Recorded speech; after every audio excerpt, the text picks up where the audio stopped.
اكيد معاك كثير يعني. الملحنين احكي لك على شو كل واحد شلون يلحن؟ اي بالضبط.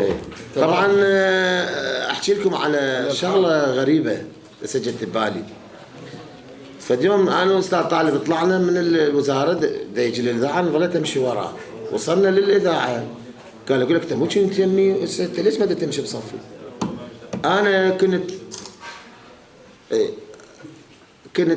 اتمتع بالايقاع مال المشي ماله. طبعا مو مثل هسه دا اعرف شنو كنت يعني، بس قبل لا كنت اتمتع بدون وعي، اتمتع بمشيته كانه دا يغني. فمن البصمات اللي بقت يعني ببالي من كنت اقعد بالكافتيريا ويدخلون الملحنين، بصمه طالب يمشي مثل الرئيس من يدخل، وبصمه جعفر، وبصمه محمد ناشي الله يرحمه. البقيه وشويه شويه علي عبد الله. وكاظم الساهر عنده حركه تصير برجله اليمنى يشمرها هيجي. بس مثلا محمد جواد اموري ما شفت له بصمه، عباد جميل مثلا ما شفت له بصمه، محسن فرحان ما شفت له بصمه، يعني ما بقت ببالي قصدي يعني كنت اشوفهم يمشون زين. فسؤالك شنو كان استاذ؟ تعدد الالحان. اي كل واحد طبعا هاي البصمه. طبعا الملحن هو بدون ما يدري يلزم عود، يلحن على الجيتار، يلحن على اورج، هو يلحن بصوته غصبا عليه. يعني جماليه الاغنيه ما تطلع احلى من صوته. وهذا موضوع الصوت يعني موضوع كلش معقد. يعني انت نشوف طالب القرغلي ليش ما عنده اغنيه مثلا محلوه؟ لان هي اصلا صوته صانعها، نبره صوته ما تتقبل الاغنيه اللي بيها سخف. هي من تطلع؟ طبعا بالمناسبه الكائن الوحيد اللي بالكون اللي يقدر يصنع السخف هو الانسان. كل اللي يمشون على أربعة لأنه الإنسان عنده المحور متحرك. يعني لو الإنسان كان بعده يمشي على أربعة، السخف يجي من اختلاف المحور. ومن قال بوقتها ماجد سامرائي كان مدير الإذاعة قال راح نسوي الأغنية المميزة اللي هي 500 دينار.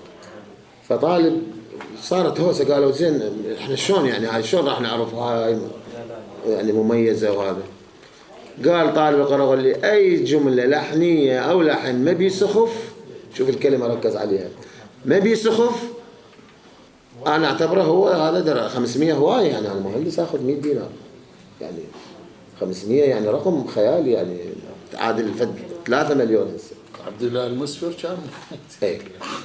فالإنسان هو الوحيد اللي يقدر يصنع السخف بالحياة لأنه عنده المحور متحرك بجسمه. يختل. أي يختل. بس إذا الإنسان من يكون على أربعة يمشي يعني مثل راح يصير المحور ثابت عنده لأن الأربعة يختل. ولهذا أنتم تشوفون الرقص ما يجي يعني سهل عند الإنسان. اكو معيار جمالي. بالضبط. معيار معين. استاذ محمد ردنا يعني ايضا تطلع مشاهد والجمهور الكريم على طبقات صوتيه انت تصل الها يعني الاخرين ما وصلوا. يعني انت دخلت فد نفق، يعني طلعت من عنده سالم بهالطريقه بالتعبير البسيط. يعني انت غنيت بطبقات كان يتمتع بها صوتك. طبعا الصوت هو وتر، يعني أوتار من رب العالمين. فأي واحد هو يقدر يغني حسب ما الله منطيه يعني موهبة. هنا تكمن يعني شلون أقول لكم، يعني أنا أقول كل فنان يعني كل إنسان هو فنان مع وقف التنفيذ. أي إنسان يقدر يصير فنان، أي بشر ممكن يكون رسام. بس اكو خصوصيه. شوف اي هنا تعتمد. اي بس اسمح لي هسه من نجيب هذا الانسان تعال نقرا مقام ما يعرف المقام غير هو ما متمرن. لا المقام ما متمرن مدارس. راح نرجع للفصاحه، انا كاتبها اول جمله. المقام به فصاحه. وغني لهم شيء.